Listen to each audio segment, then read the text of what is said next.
Hi guys, welcome back to my channel. আমি মৌমিতা। আমার নতুন একটা ব্লগে তোমাদের সবাইকে স্বাগত।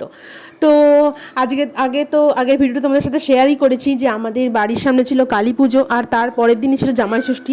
তো আমরা এই দুটো দিন এখানে আমার মায়ের বাড়িতে, মানে আমার যে বাড়ি, মানে আমার বাপের বাড়িতে আমরা চলে এসেছিলাম। আমি আমার বেবিকে নিয়ে, আমার ওমকে নিয়ে চলে এসেছিলাম। তো তোমরা পুরো ভিডিওটা দেখো, যে আমরা দিনটা কেমন কাটালাম, জামাই ষষ্ঠীর দিন কেমন কাটালাম সেটা দেখো। তো সকালবেলা খুব ভোরবেলা আমরা ঘুম থেকে উঠে পড়েছিলাম, আর ওমও অনেক দিন পর মামার বাড়িতে এসে খুব তাড়াতাড়ি ঘুম থেকে উঠে পড়েছিল। উঠে পড়ে এদিক ওদিক ছোটাছুটি শুরু করে দিয়েছে। ও আর আমি একটু ভিডিও বানাচ্ছিলাম, ও খেলতে শুরু করে দিয়েছে সকালবেলাতে উঠেই। তো আমাদের বাড়িতে সেরকম কেউ থাকে না, শুধু বাবা মা থাকে। আর আমি যেহেতু একা, তো আর কেউ নেই। তো মা বাবা চলে গিয়েছিল আমাদের, মানে সকালবেলা অনেক ভোরবেলা ঘুম থেকে ওঠে আমার বাবা চলে যায় ব্যবসার কাজে।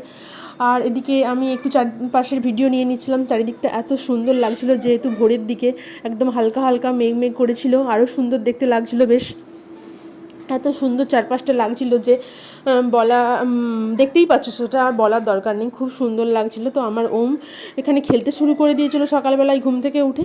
তো আমরা ঠিক করেছিলাম যে যেহেতু অনেক দিন পর এসেছিলাম, তাই জন্য আমরা বাগানে যাব। তো সকালবেলাতেই ওমকে নিয়ে আমার মা আর আমি চলে গিয়েছিলাম আমাদের বাগানে। আমরা বাগানে যাই, তখন ভেবেছিলাম, মাকে আমি বলছিলাম যে ও দেখবে হেঁটে হেঁটেই যাবে, কিন্তু মা বললো যে না, হাঁটবে না। ওর একটা অভ্যেস আছে যে ও হাঁটতে চায় না, মানে বাইরে বাইরে বেরিয়ে কোথাও হাঁটবে না, শুধু কোলের উপর বসে থাকবে, মানে কোল থেকে নামবেই না। তো যথারীতি তাই করেছিল, কোল থেকে নামতেই চাইছিল না। তো আমাদের বাগানে যাওয়ার পথে আমাদের রথ মন্দির নতুন রং টং হয়েছে, খুব সুন্দর দেখতে লাগছে, একদম ঝাঁ চকচকে একদম মন্দির হয়েছে, খুব সুন্দর লাগছে। তো এখানে দেখতে দেখতে আমরা আমাদের বাগানের উদ্দেশ্যে চলে যাচ্ছিলাম। মা ওমকে কোলে নিয়েছিল। আমাদের বাড়ি থেকে আমাদের বাগানের ডিস্ট্যান্স প্রায় ওই হেঁটে 15-20 মিনিটের মতো। তো সারা রাস্তা মা তো এমনি প্রতিদিন মর্নিং ওয়ার্কে যায়। তো সেদিনকেও গিয়েছিল, তো ওম ছিল কোলের মধ্যে। হাঁটতে হাঁটতে আমরা চলে গিয়েছিলাম আমাদের বাগানে। তো আমাদের বাগানের চারিপাশটা যেহেতু প্রচণ্ড পরিমাণে সবুজ গাছগাছালিতে ভর্তি, তো ভোরের বেলাতে খুব সুন্দর লাগে জায়গাটা দেখতে, এত সুন্দর লাগে যে মানে কি বলবো, তোমরা দেখতেই পাচ্ছ, আর বলার দরকার নেই। চতুর্দিকটা সবুজ ঘাসে ভর্তি এবং বাগান চতুর্দিকে, খুব সুন্দর লাগে দেখতে। তো এখানে মা ওমকে নিয়ে আমাদের বাগানের ভেতরে চলে যাচ্ছিলো, তো আমি একটু ভিডিও বানিয়ে নিচ্ছিলাম আর কি। তো যেহেতু ছিল সেদিনকে জামাই ষষ্ঠী, তো আমার বাবা ব্যবসার কাজে বেরিয়ে গিয়েছিলো সকাল সকাল। তো আমরা তো আসার অপেক্ষায় করছিলাম। তো এসে গিয়ে দেখি, আমরা বাগানে যখন পৌঁছালাম তখন দেখলাম বাবা চলে এসেছে। তো আমরা তারপর মাছ বাজারে যাওয়ার জন্য আমরা তিনজনে একটু সেডি হয়ে গিয়েছিলাম। মানে ওমও বলছিল যে, মানে ওমকে নিয়ে, মানে ওমেরও একটু যাওয়ার ইচ্ছা প্রকাশ করছিল আর কি, যে যেই দেখেছে দাদু একটু বেরোচ্ছে যে কোথাও যাবে বলে, তো সেটা দেখে ওর একটু মনে হচ্ছিল যে ও যাবে ঘুরতে। আর তাছাড়াও আরও বেশি ওখানে গিয়ে, বাগানে গিয়ে খোলা জায়গা পেয়ে ও খুব ছোটাছুটি শুরু করে দিয়েছিল। আর বাবা যেহেতু বলছিল যে মাছ বাজারে যাবে, তো আমিও তখন বললাম যে ঠিক আছে, আমরাও তাহলে যাব। তো সেই জন্যে ওমকে নিয়ে, মানে সেরমভাবে ভালো জামা কাপড় পরে যাইনি, যেহেতু বাগানে যাব, তো সেই জন্য তো যেটা পরেছিলাম ভোরবেলা, যেটা পরেছিলাম সেটা পরেই আমরা চলে গেলাম। তো দেখো, এখানে আমাদের বাঁধের রাস্তা, ছোট ছোট ইটের সিঁড়ি দিয়ে আমরা রোডের মধ্যে চলে এলাম। তো আমরা যখন বাজারে যাব বলে ঠিক করেছিলাম, তখন প্রায় 7টার মতো বাজে। তো আমাদের জমিতে যেহেতু হাল হবে, তো সেই জন্য ট্র্যাক্টর চলে এসেছিলো। তো চলে আসার কথা ছিল, তো সেই জন্য হচ্ছে যে বাবা একটু তাড়াহুড়োই করছিল। তো এখানে বাইকে করে আমরা মাছ বাজারে যাচ্ছিলাম। আর আমাদের বাগান যেখানে ছিল, সেখান থেকে মাছ বাজারের ডিস্ট্যান্স ওই 15-20 মিনিটের মতো। তো সেই জন্য আমরা বাইকে করেই চলে গিয়েছিলাম মাছ বাজারে যাওয়ার জন্য। যেহেতু সেদিনটা ছিল জামাই ষষ্ঠী, জামাইকে সবাই ভালোবেসে অনেক কিছু খাওয়াবে, তো সেই জন্য প্রচণ্ড পরিমাণেই ভিড় ছিল, মানে সকাল থেকে ভিড় শুরু হয়ে গিয়েছিল। আর ওম এদিকে বাইকে বসলে ওর খুব ভালো লাগে, মানে বাইকে বসতে ওর খুবই পছন্দ। যখন ও বাবার সাথে এ বাড়িতে আসি, মানে ও মামার বাড়িতে আসে, দাদুর বাড়িতে আর কি, তো তখন ও খুব খুশি। এদিক ওদিক একটু ঘুরতে গেলেও খুব ও খুশি হয়ে যায়। যখন বাইকে করে ওকে নিয়ে কোথাও বেড়াতে যাই, তখন ও গান করতে শুরু করে দেয়। তো সেটাই করছিল আর কি। তো দেখতে দেখতে আমরা চলে এসেছিলাম মাছ বাজারে। তো এখানে আমাদের একটা কাতলা মাছ নেওয়া হচ্ছিলো। কাতলা মাছটার ওজন ছিল প্রায় 4 কেজি, 4.5 কেজির মতো, একটা বড়, মস্ত বড় কাতলা মাছ কেটে নেওয়া হচ্ছিলো। আমরা যেহেতু 4-5 জনের মতো, তো সেই জন্য অত বড় নিয়ে কি করব, আমরা ওখান থেকে কেটে কিছুটা অংশ নিয়েছিলাম আমরা, পেটির দিকের অংশটা নিয়েছিলাম যাতে সুন্দর মোটা মোটা পেটি পাওয়া যায়। পেটি খেতে তো সবারই ভালো লাগে, মাছের পেটি, বড় মাছের পেটি খেতে সবারই পছন্দ লাগে। তো আমরা এখানে কাতলা মাছ নিয়েছিলাম, আর নিয়েছিলাম পাবদা মাছ, আর বাড়িতে ছিল বাটা মাছ, আর মাটন তো হবেই। তো যাই হোক, এরকম করেই আমরা মাছ বাজার থেকে জিনিসপত্র কিনে নিয়ে চলে এসেছিলাম। তো আস্তে আস্তে প্রায় আধ ঘন্টার মতো লেগে গিয়েছিল। আর যে আগে বললাম না ট্র্যাক্টর আসার কথা ছিল, হাল হওয়ার কথা ছিল, তো সেই জন্য যখন আমরা এলাম দেখলাম যে ট্র্যাক্টর অলরেডি চলে এসেছে। তো সেই জন্য বাবা দেখিয়ে দিচ্ছিল যে কোন জমিটা হাল করতে হবে না করতে হবে। তো সেই জন্য একটু দেরি হলো, নাহলে আমরা ওখান থেকে বাড়ি চলে আসবো, যেহেতু বাড়িতে অনেক কাজ আছে, রান্না বান্না করতে হবে। তো সেই জন্যেই আর কি। তো আমাদের বাঁধ থেকে নামার অংশটায় জাল দিয়ে ঘেরা ছিল। তো যে ট্র্যাক্টর চালাচ্ছিল সে বললো যে এইটুকু জায়গা দিয়ে যাবে না। তো সেই জন্য আর কি জালটা খুলে দেওয়া হলো। আর এখানে দেখো কত সুন্দর ফাঁকা জায়গা, ফাঁকা চারিদিকে গাছগাছালিতে ভর্তি। আর সেটা দেখে ওম এখানে রোডের মধ্যে ছোটাছুটি শুরু করে দিয়েছিল।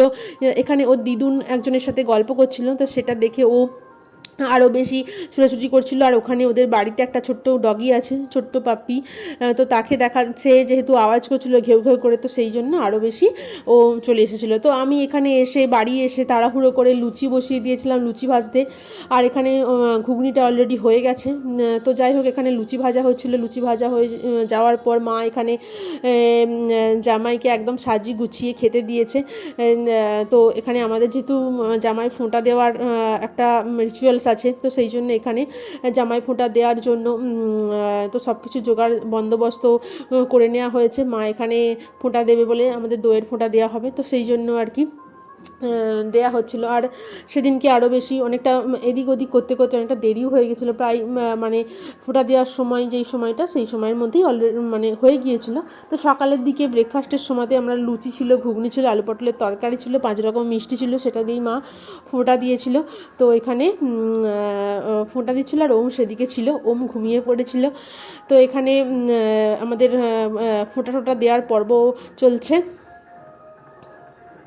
তো আজকে খাওয়া দাওয়াতে অনেকগুলো মেনু আছে, যেহেতু জামাইষষ্ঠী বলে কথা। তো কিছু কি আর করা যাবে, তো খেতে তো হবেই, প্রচণ্ড পরিমাণে গরম। তো সেই জন্য আমরা কি করব, আমরা এসির মধ্যে বসে খাবো। আর যেখানে আমাদের ডাইনিং টেবিলটা রাখা আছে ওখানে প্রচণ্ড পরিমাণেই গরম, তো সেই জন্য ঘরে আমাদের খাওয়া দাওয়া হবে। তো যেহেতু ওদিক থেকে ফোঁটাটা দিতে নেই, মা এদিকে ঘুরে চলে এলো পূর্ব দিকে মুখ করে। তো এখানে হয়ে যাওয়া ফোঁটা দেওয়ার পর্ব চলছে। তারপর আমরাও খাওয়া দাওয়া করে নেবো। তারপর খাওয়া দাওয়া করার পর যেহেতু অনেকগুলো রান্না বান্না হবে, তো সেই জন্য আমরা রান্না টান্না বসিয়ে দেবো। আর আমি যে ভয়েস ওভার দিচ্ছি, ব্যাকগ্রাউন্ডে ধাম ধাম করে আওয়াজ হচ্ছে, যে আমাদের কালী পুজোর কথা তোমাদেরকে বলেছিলাম। তো সেই কালী পুজোর আজকে বিসর্জন, কালকে অর্কেস্ট্রার হওয়ার কথা ছিল, কিন্তু এত বৃষ্টি চলে এসেছিলো যে সিঙ্গার সেই এসে পৌঁছাতে পারেনি। তো সেই জন্য অর্কেস্ট্রা তো ক্যান্সেল হয়ে গিয়েছিল। অনেক লোক যারা শুনতে পছন্দ করে তারা চলে গিয়েছিল, কিন্তু কি আর করা যাবে, বৃষ্টির জন্য সে এত সিঙ্গারই আসতে পারেনি, সেই জন্য অর্কেস্ট্রাটাই ক্যান্সেল হয়ে গেল। তো আজকে মায়ের বিসর্জন হয়ে যাবে, তো সেই জন্য হচ্ছে যে ওই জন্য বিসর্জন হয়ে যাবে, তো সেই জন্য আওয়াজ হচ্ছে, ডিজে ফিজে বাজিয়ে আওয়াজ হচ্ছে সেখানে।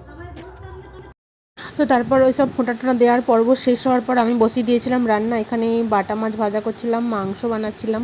তো প্রেসার কুকারে এখানে যেহেতু মাটন বানাচ্ছিলাম, তো সেই জন্য অনেকগুলো সিটি দেওয়ার প্রয়োজন হয়, নয়তো শক্ত শক্ত রয়ে যেত, সেই জন্য এখানে প্রেসার কুকারে বসিয়ে দিয়েছিলাম। আর এখানে বাটা মাছগুলো একটু ভালো করে ভেজে নিচ্ছিলাম তাড়াহুড়োর মধ্যে সব কিছু করতে করতে। আর এই যে লাইলন টিকার পিসটা দেখতে পাচ্ছ দিয়ে দিলাম, এটা আসলে আমার বিল্লার জন্য, তো হালকা একটু ভেজে নিচ্ছিলাম। তো এখানে তাড়াহুড়ো করতে করতে এখানে ডাল কী রান্না হয়েছে, ডাল হয়েছিল, তারপরে এখানে মাছ ভাজা, পটল ভাজা, বিভিন্ন রকম সব ভাজা রয়েছে। তো তারপর রয়েছিল মাটন, আর এদিকে রয়েছিল তরকারি রয়েছিল। তো যাই হোক, অনেক তাড়াহুড়োর মধ্যে দিয়ে সব কিছু করতে সাজিয়ে কীভাবে খেতে দেওয়া হয়েছিল সেটা আর ভিডিও নেওয়া হয়নি। তো এখানে প্রেসার কুকারটা খুলে এসে ঝাল মাটনের একটা ভিডিও নিয়ে নিচ্ছিলাম, বেশ ভালো লাগে দেখতে। যাই হোক, আজকের ভিডিওটা এই অবধি। ভিডিওটা ভালো লাগলে অবশ্যই লাইক করে দিও, কমেন্ট করে দিও, আর অবশ্যই শেয়ার করো যাতে অনেকে দেখতে পায়। তো যাই হোক, আর যদি চ্যানেলে যারা নতুন তারা অবশ্যই সাবস্ক্রাইব করে দিয়ে পাশে থেকো। দেখা হচ্ছে অন্য কোনো ব্লগে, অন্য কোনো ভিডিওতে। ততক্ষণের জন্য টাটা। সবাই খুব খুব খুব ভালো থেকো আর এনজয় করো আমার ভিডিও।